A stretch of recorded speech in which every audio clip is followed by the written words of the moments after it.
3:36 p.m. So welcome everyone, welcome to our Student Government Senate meeting. The first thing that I'd like to do is call order, and that will be Secretary Potterage. What position? President Shaheen? Vice President Costa? Present. Secretary Potterage? Present. Treasurer Allentown?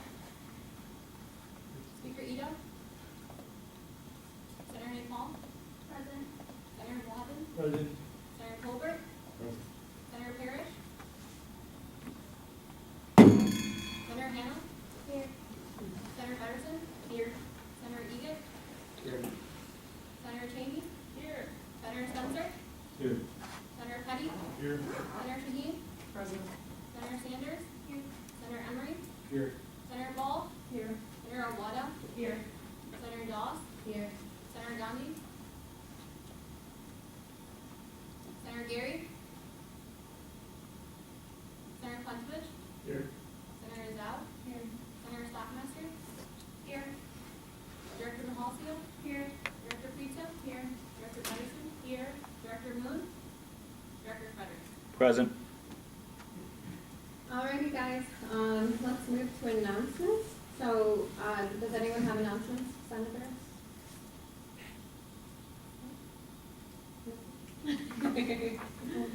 Yes, so the SGA Town Hall, so for those working in my, like under my purview for that project, the date had to get changed because conference services couldn't book SC 315 or 15, so I'm working with them, so just stay tuned. I'm assuming because winter break, or excuse me, spring break is like right in between March, what we're gonna do is just have the SGA Town Hall after spring break, just to kind of like leave room for planning and leave room for, well, at least like to get the room that I want. So, the SGA Town Hall is gonna be composed of like us four, so it's gonna be the executive board, and then it's just gonna be inviting the student body to come ask questions and learn about initiatives and concerns that, we've been tackling this past year. So just keep your eyes out. It's gonna be either on a Tuesday or a Thursday during common hours, so we won't have class, but just keep your eyes out for that. Anyone else have any announcements? Yeah, I don't know if this is like the time is supposed to do this or not, but I found out that there's an undergraduate science center institution open, and I feel like my services would be better as an undergraduate science center. So I was wondering if I could make a motion. Yes, once we move into the new business, we'll do motions on that. Anyone else have any announcements? Okay, excellent. So for old business, the first thing that we have to do is the ratification, the approval of our minutes from our last meeting, which was on February 1st, 2019. 2019. So can anyone make a motion to approve the minutes from February? I'm going to ratify the meeting minutes from the meeting on February 1st, 2019. Is anyone second? Second. Senator Colbert, sorry. Okay, second the motion. Okay, any objections? Hearing none, the motion passes. Great job, guys. All right, so in the old business, I just want to touch on again, the senator projects and the senator things that we're in. So if you have not heard from your project supervisor, just make sure that you outreach them. Let me know if you have any questions. We're really excited to get moving on that. I know our housing fair is fast and underway, and the town hall is underway as well. So I'm excited about the Constitution as well. And now we move into new business. So does anyone, would you like to make a motion? I'd like to make a motion to take the position of student government from at-large center to undergraduate science center.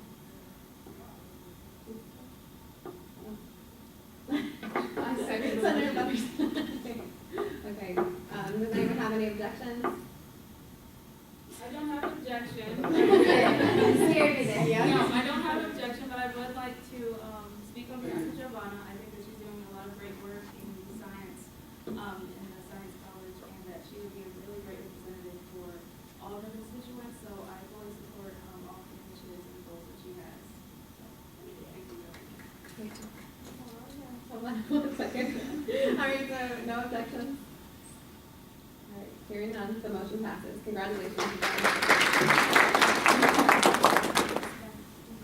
All right, so now, our second order of business is the ratification of new senators. So I'm very excited to say that we're having, we're filling a lot of seats. The seats that we're filling are 2 senators at large, a freshman senator, a science senator. Very excited, very excited. So, for those of you who are being ratified today as senators, would you guys please stand? And you get to read the handy dandy oath of office. Don't worry, I won't leave you hanging. I will also say this with you. So, you're supposed to raise your right hand when you're speaking. So, I, Juliana Kosick, solemnly pledge to, so you guys do that. Go ahead. I, my name is solemnly pledge to.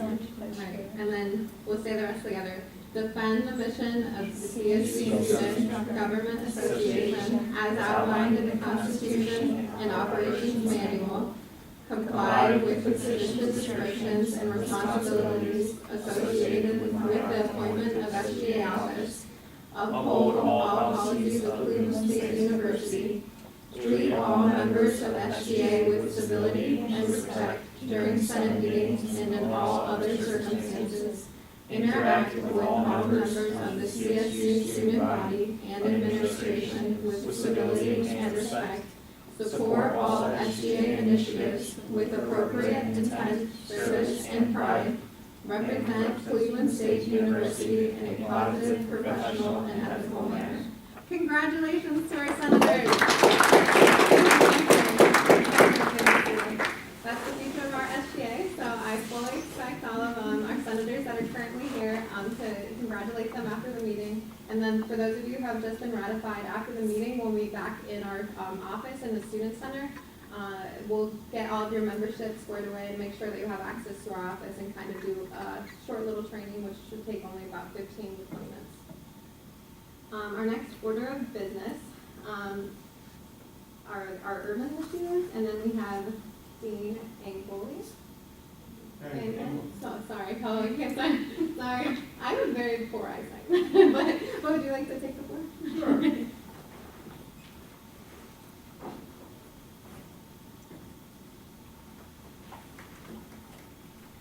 Well, good afternoon. Can you hear me? Yes.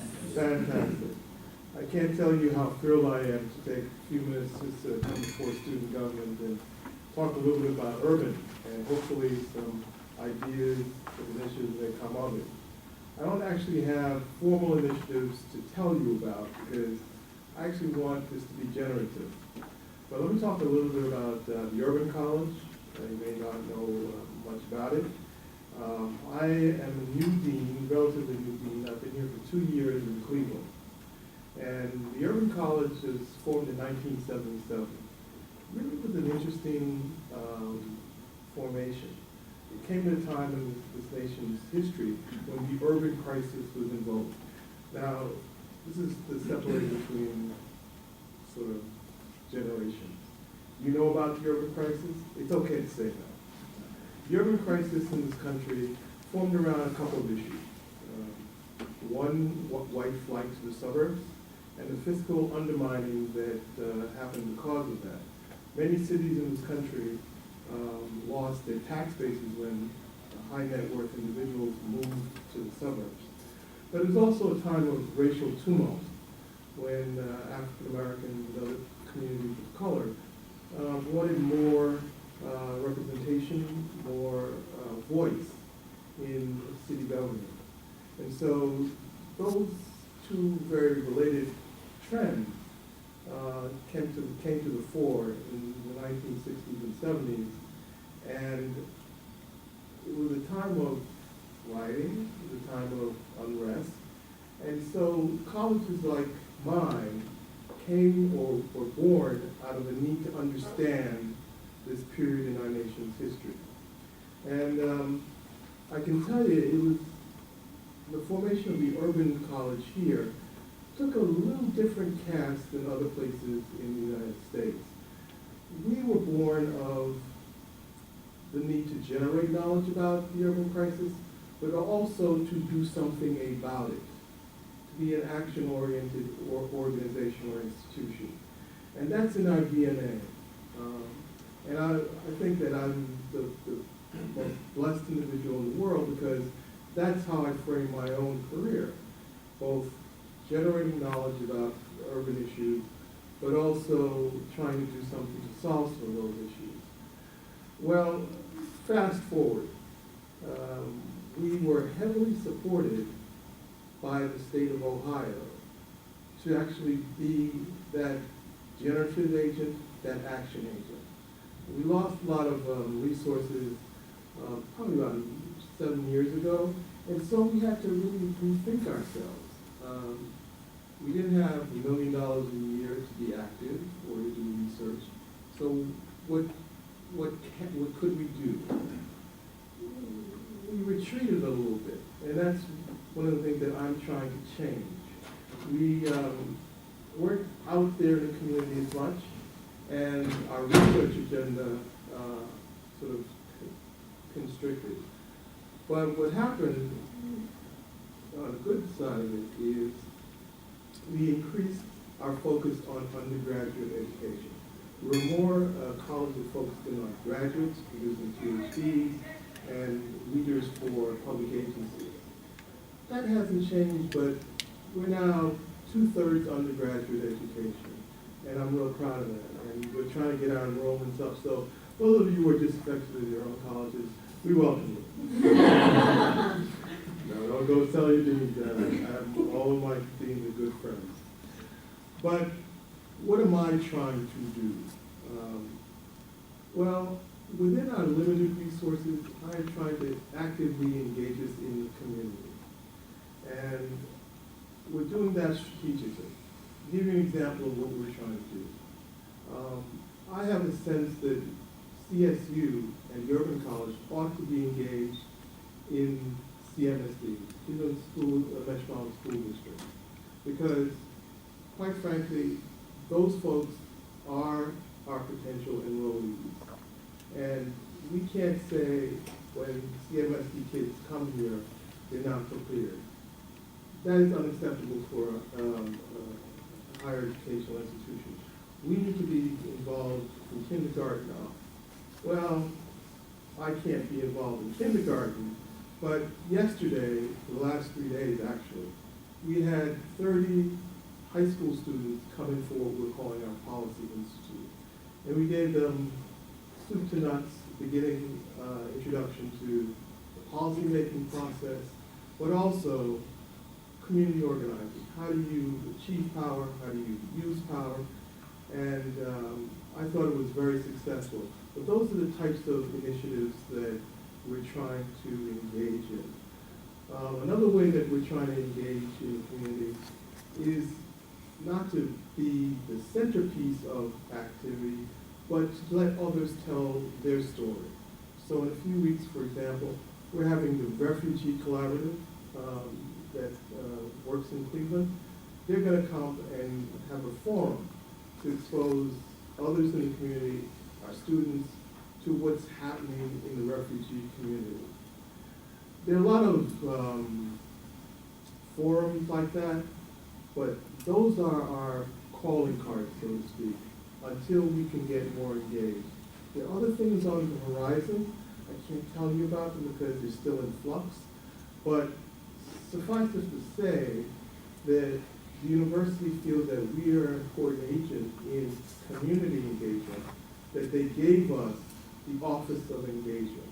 And I'm at the moment trying to put together a plan to fully implement or fully realize what the Office of Engagement can be.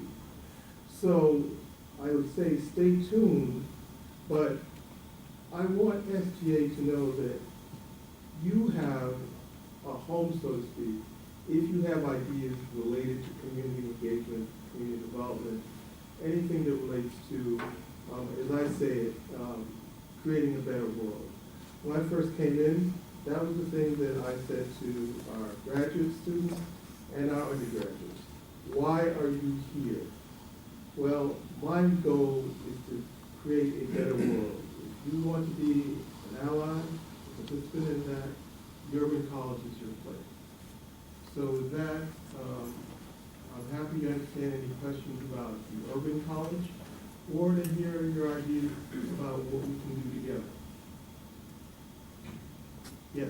My question about the urban college is, I remember College of Liberal Arts and Social Sciences, the urban college has a nice place to study. So I'm always there, and I always recognize, the internship, stands. So are those internships just for urban students, or are those for, students of like the class, college, and so on? So it's for class, college, it is for all the colleges. Okay. All of our students, our urban students, have to have an internship. But we have a set number of students, and we have lots of people asking for internships. So it spills over easily.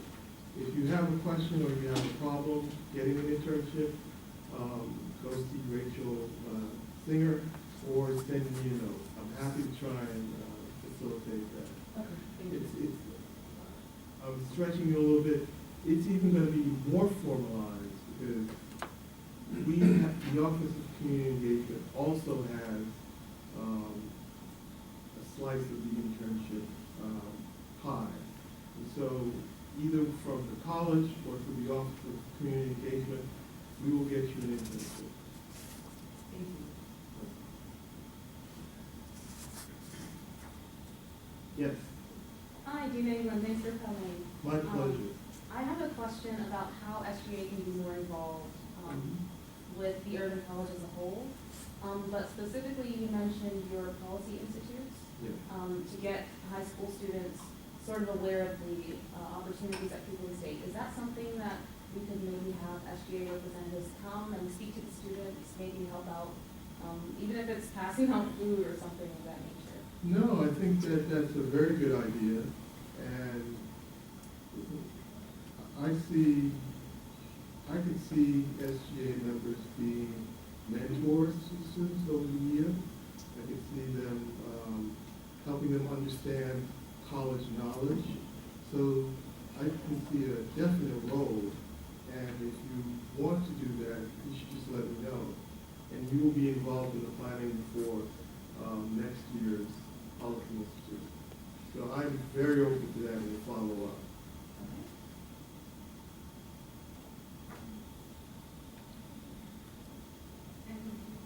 I just had a comment. So I wanted to, I'm in the urban college myself, and I wanted to commend Dean England on all the initiatives that he has going on within urban and his concerted effort in making sure that urban state students get involved in the community. I think all of us here as student government representatives have done a really good job of making sure that we're not only serving ourselves, but we're serving the student body as a whole. And I like how that translates in the urban college as well, that we are not just students, but we are preparing ourselves to make a better world, like you say. So I just wanted to thank you for bringing that message to us. Thank you, that's a kind word. That's exactly what we're trying to do here. Kind word. Do you have any urban majors in here? From history. Okay. You know, I do have a question. Do you offer does the Urban College offer an MPA JD program with a joint? I believe it can be done through some administrative legerdemain, but it is possible. We don't actually have a formal degree like that, but you have reciprocal relationships with the law school that make it possible. All right, everyone, please thank you to Dean England. Our next guest is Dr. Sultan Shahid. So I actually don't have a PhD, but I will take a PhD. Thank you. It's going to be very difficult to follow in England. English is my third language, so bear with me. I come from a culture where I like to start apologizing first. But my name is Ali Sultan Shahi. I'm the director of the International Center. And I have been here for 7 months. And I'm really excited. I love Cleveland State University. And I've been able to meet a lot of great individuals since my first day. One of them is sitting right there, my good friend over there. And I've been able to, I come from Vanderbilt University, so a very different kind of setting. I was at Iowa State before that and Southern Illinois University before. I've been in the field for about 19 years. So today, I'm very thankful that Erica invited me to speak, was to try to see whether there are opportunities for us to collaborate in developing programs for new international students, immigrant populations that exist on campus, and I know there are already a lot of programs, but really to find out how we can possibly partner and how can we support you. We also manage the education abroad side of things at the university, so we're really interested to have a conversation about how we can increase education abroad at Cleveland State University. So we're located in Berkman Hall on the 4th floor. If you are around and you want to swing by, all you have to do is talk to Nanny, who works in our office, which is great, and schedule an appointment with one of us. I always have Persian tea. I'm Iranian American. Grew up in France, in between there, 10 years there. But let me talk a little bit about the office. Oh, we're not able to see that. Oh. I clicked PC. So, okay, now you can see it. So the mission of our office is really to support the internationalization efforts of the university. We focus in 6 main areas. So education abroad, national exchange, immigration support and compliance for international students, faculty and staff. We're developing a new branch, which kind of got messed up there. Student and scholar engagement. That hasn't been an intentional branch within our office or an area of focus. But that's something we're developing, and I'm hoping that we can collaborate with your organization and many other organizations on campus and the community to do that. We also do Fulbright advising. That is for international folks to come to the U.S., to stay for a short period of time, but also for faculty and staff who are interested to go overseas, student leaders as well, to go overseas for a short period of time to learn about a certain topic or research area in other universities overseas. And then we also support the institutional partnerships that, so Dean England, his college manages, they have several MOUs, Memoranda of Understanding, with other universities overseas. One of them is Chungan University in South Korea, and I'm visiting South Korea with 2 of the urban faculties in 2 weeks to try to strengthen the relationship that we have with South Korea. So, let's see. Let's talk a little bit about the student engagement. So, the way that I have defined it over the years based on theory, scholarship, and based also on experience from other universities, our office alone cannot do a full engagement process, engaging international students and domestic students. We have to be able to connect with campus partners, community partners in order to be successful. And it cannot be a Ali initiative. It has to be, for it to be sustainable, it has to be a collective kind of approach. So in the past, what we have done in order to encourage international students to join student government or start different types of organizations on campus, we have developed, not institute necessarily, but we have developed leadership programs. And usually it's a collaboration between student government, CAP, and other organizations in our office. And then we help new international students kind of develop certain understanding of how American leadership works in colleges. Because it might be very different in other countries. It might be, not necessarily. I'm not saying that it necessarily is. We are developing several working groups to help us have an understanding of the pulse of campus, to understand the needs of students. We understand that as administrators, we have a tendency of being under a bubble and having kind of like thinking that we're doing really great. We know that we can always improve. So, I see a few people laughing. But our goal is to really get a feedback on a regular basis on issues that are salient to the community, international community and domestic community wanting to study abroad. One program that I'm really interested to develop is, so the Student Advisory Board will be will be starting I think in April of this year. We would love to have someone from SGA to be a part of our Student Advisory Board. We're also interested to develop a mentorship program for international students. So that would be connecting domestic students and international students. And the format is, at this point, is just an idea. Several institutions have such programs, and it's a one-on-one. It could be it's a group setting. It's to practice English, learn about each other's culture. We could fund it partially. We could ask for funding through student government, and I work for the provost, so I can always ask.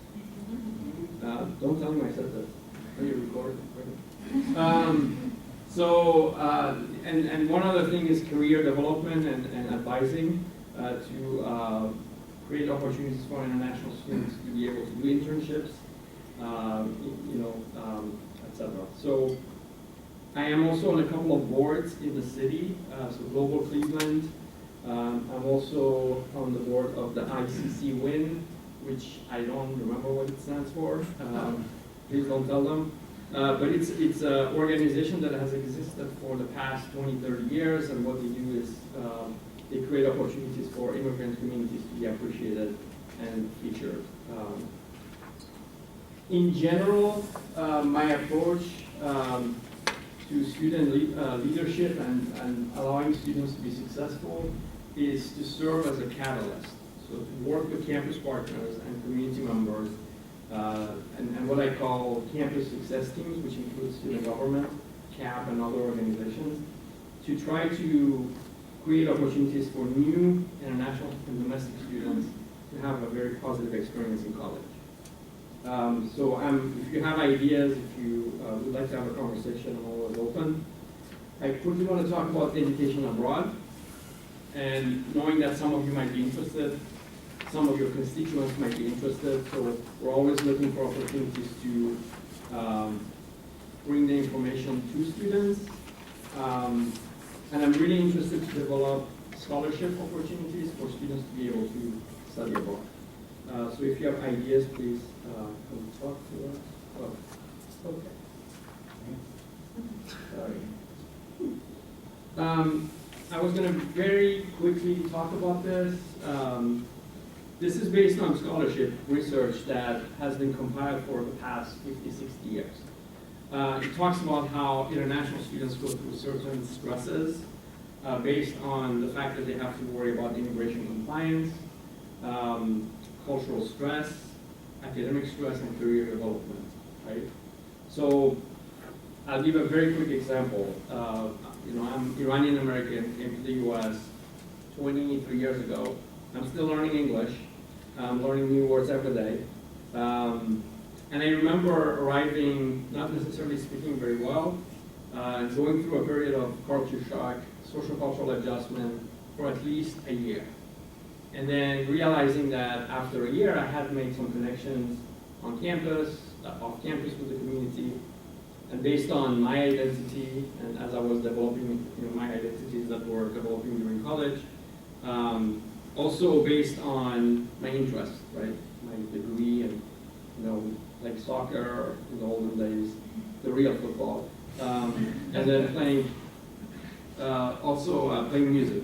So I slowly anchored down, made connections, and made, the new town I was living in, Edwardsville, Illinois, home away from home, right? And so we want to do the same thing for international students who are new. One thing I was going to mention very quickly is the differences in American teaching methods and other countries' teaching methods. The code of conduct is very different, and a lot of our international students really struggle to go through that process and understand the differences. So we're developing various programs to be proactive and help international students. The programs that we're developing are all theory-based. And the ones that I'd like to very quickly touch upon are the validation theory that was written by Laura Randon from Iowa State University. I had the privilege to meet her several times when she was a faculty there.